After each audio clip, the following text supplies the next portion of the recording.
from getting to your goals if you guys aren't ready to defend physical teams like that. You're going to use 2 tight ends and run the ball. Yeah, you're exactly right. I mean, we have to be prepared to play teams like that. Those are always tough games.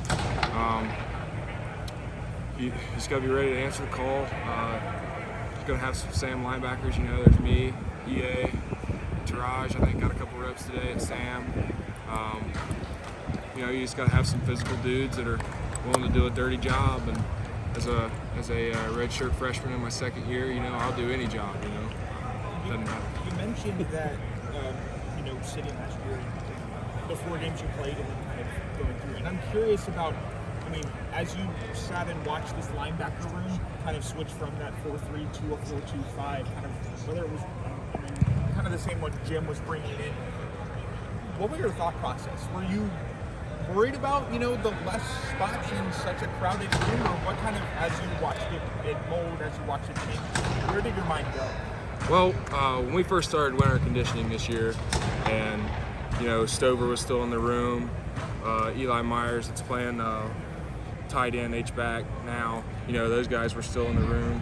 I mean, we had, at that time, we just knew that it was going to be like a 4-2-5 structure. Yeah. And we had like 15, 16 linebackers. So, I mean, I knew it was going to be competitive.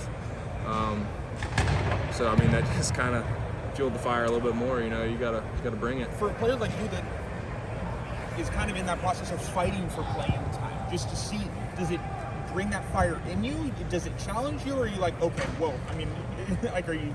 I don't know. Like, where does your mind go when you're like, okay, you see a lot of competition for a spot that you want to have? Oh, I mean, what it all boils down to is you got to have something that sets you apart from everyone else. So, I just came in here every day in the winter, no matter what time it was. It was the early group, late group, didn't matter. You know, I tried to bring it. I wanted to have a gold off season for winter conditioning, and you know, you just got. I don't know how to put it. Besides, you got to bring it every day. That's interesting, that idea of, I mean, it looks crowded to us, right? Look at the linebacker and like, man, it's a lot of dudes. Yeah. But I like that idea of you've got to find a way to separate yourself. You've got to do something to make yourself stand out, or you might get lost, right? Well, you do. I mean, if you want to find a role, you know, you got to do something to stand out. Like, you can't have a bunch of cookie cutters at linebacker. You got to have some diversity in what people can do. And I think that I can play the Sam role. I think that I can rush off the edge or whatever it may be, you know, whatever this Sam thing leads to. We only got just a couple calls right now. So do you feel that dirty, kind of, you know, that Sam linebacker is your calling? Was that what you thought you would play when you got here, or was that kind of, or what was that process like?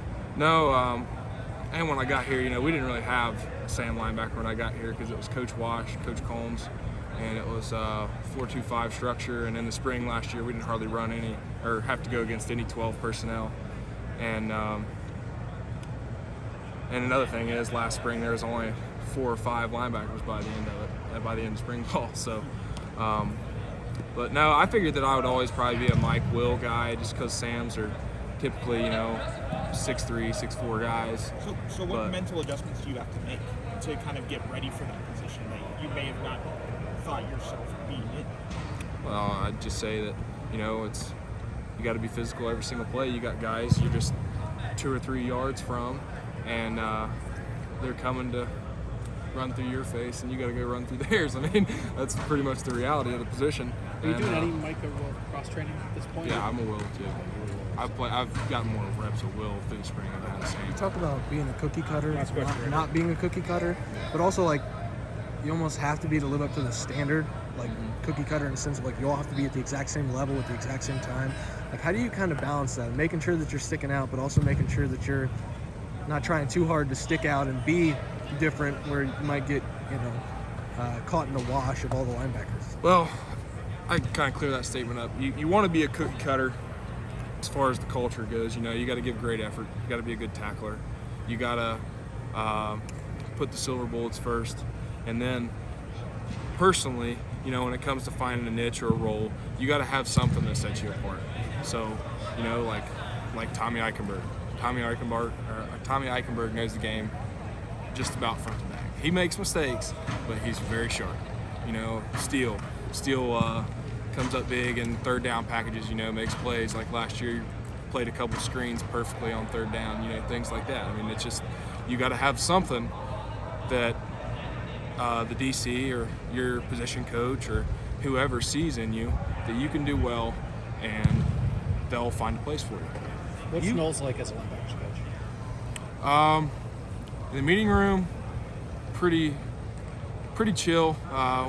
Cover a lot of material in a short amount of time, really.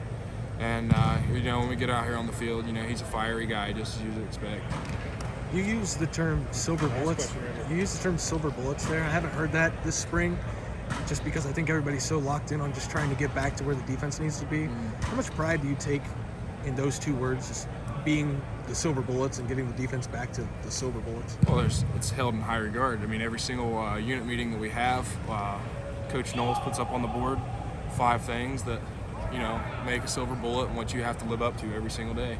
And we take tremendous pride in that, and it's been like that for years now, and it's not going to change. Thank you, Reid.